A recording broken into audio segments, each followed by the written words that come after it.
Bismillahirrahmanirrahim. Assalamualaikum dan salam sejahtera. Okey, saya mewakili ahli kumpulan saya lah untuk membincangkan sikit tentang ringkasan analisis kritikal isu penggunaan media sosial tanpa batasan.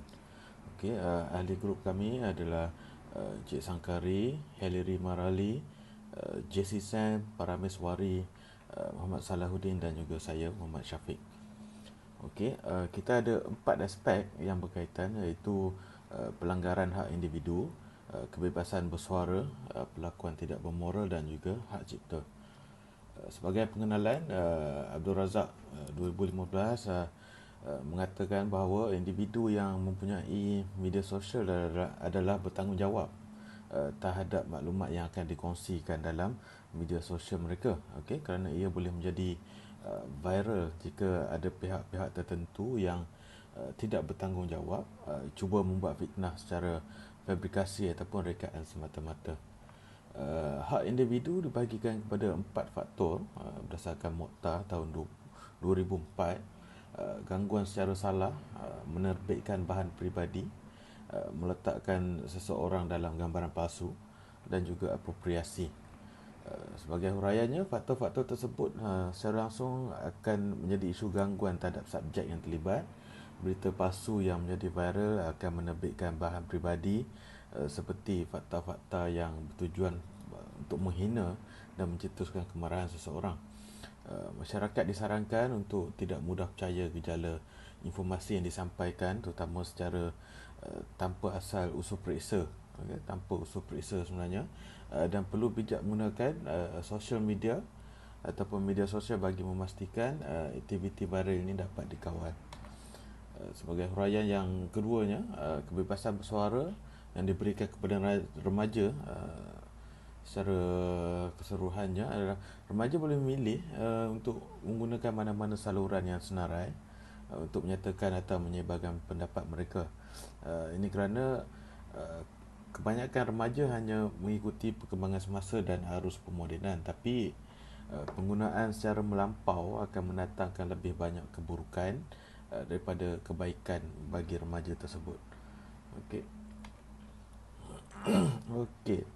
Kita beralih pada perbincangan tentang isu berkaitan undang-undang komunikasi. Isu penyalahgunaan media sosial. Sesetengah pihak yang ingin meraih populariti sanggup menyebarkan berita yang tidak benar, yang berunsur hasutan yang boleh menggugat keselamatan dan keamanan negara sekalipun.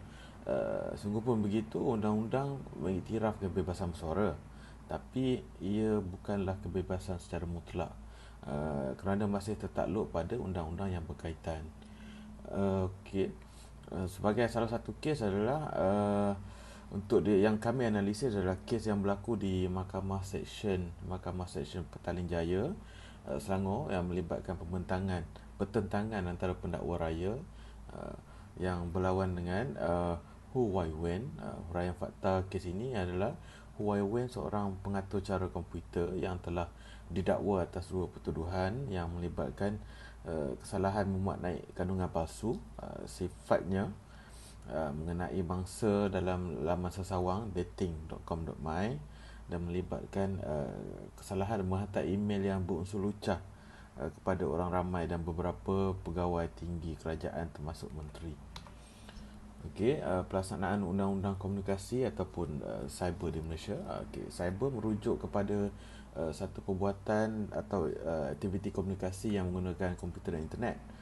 Justru undang-undang cyber merujuk kepada peraturan dan hukuman yang berkaitan dengan aktiviti komunikasi melalui internet dengan menggunakan sesuatu peralatan komputer ataupun gadget.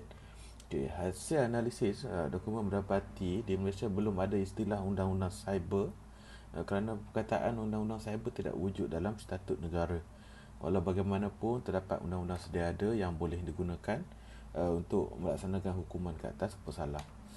Okey, antara akta-akta berkaitan adalah Akta Komunikasi dan Multimedia 1998 dan juga Akta Jenayah Komputer 1997.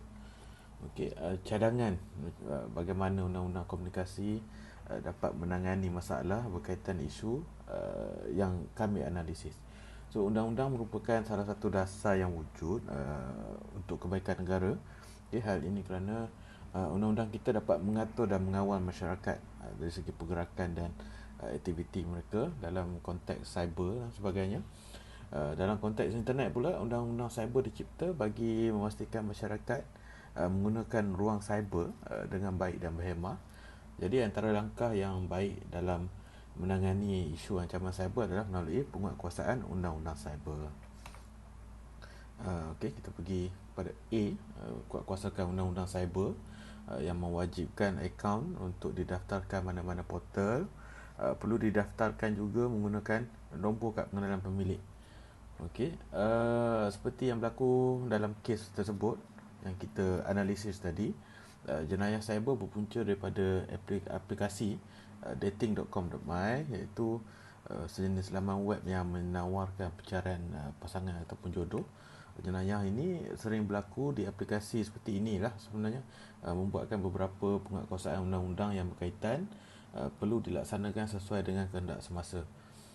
Oleh yang demikian, pihak yang bertanggungjawab perlu mengkaji semula serta menggubah undang-undang serta akta yang sedia ada sekarang ni untuk mewajibkan mana-mana aplikasi yang melibatkan individu secara peribadi ataupun secara peribadi perlu diperketatkan dengan mewajibkan penggunaan kad pengenalan sebagai pendaftaran kepada akaun peserta.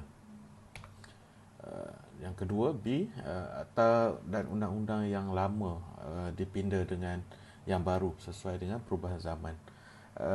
Teknologi yang semakin pesat, namun perubahan aspek undang-undang negara masih lagi perlahan dan tidak sejajar. Oleh itu, wajar jika pengubah undang-undang meneliti akta serta undang-undang yang telah lapuk mula digantikan dengan yang baru yang sesuai dengan salah laku semasa. Jadi keadaan ini bertujuan untuk memelihara kesejahteraan rakyat yang miskin terancam dengan jenayah yang berlaku. Yang ketiga, cadangan mengenakan tindakan yang lebih berat terhadap pemegang lesen. Cadangan pindaan ini akan mengenakan penalti yang tinggi terhadap pemegang lesen yang tak patuh pada arahan yang dikeluarkan oleh MCMC ataupun SKMM, iaitu Suruhanjaya Komunikasi dan Multimedia Malaysia. Hal ini akan memberi isyarat kuat kepada semua pemegang lesen bawah akta tersebut, yang mana kerajaan serius dalam usaha untuk menguatkuasakan peruntukan yang mengawal selia sektor komunikasi dan multimedia. Okey, sebagai kesimpulannya, dalam proses memberi kesedaran keselamatan cyber oleh kerajaan, peruntukan undang-undang perlu dimasukkan dan diterangkan secara jelas, mudah dan sistematik melalui kempen-kempen yang sedia ada. Sebagai contoh, dalam buku panduan keselamatan melayari internet SKMM pada tahun 2014, perkara mengenai undang-undang cyber diceritakan secara ringkas dengan hanya memberitahu nama atau berkenaan tanpa ada sebarang petikan kesalahan ataupun rujukan kes. Selain itu, kajian mendapati beberapa undang-undang tradisional dan sedia ada yang boleh diguna pakai untuk mengawal ancaman keselamatan cyber di Malaysia. Jadi itu saja secara ringkasan ataupun rumusan daripada kes yang kami analisis. Jadi setakat ini saja. Terima kasih dan Assalamualaikum.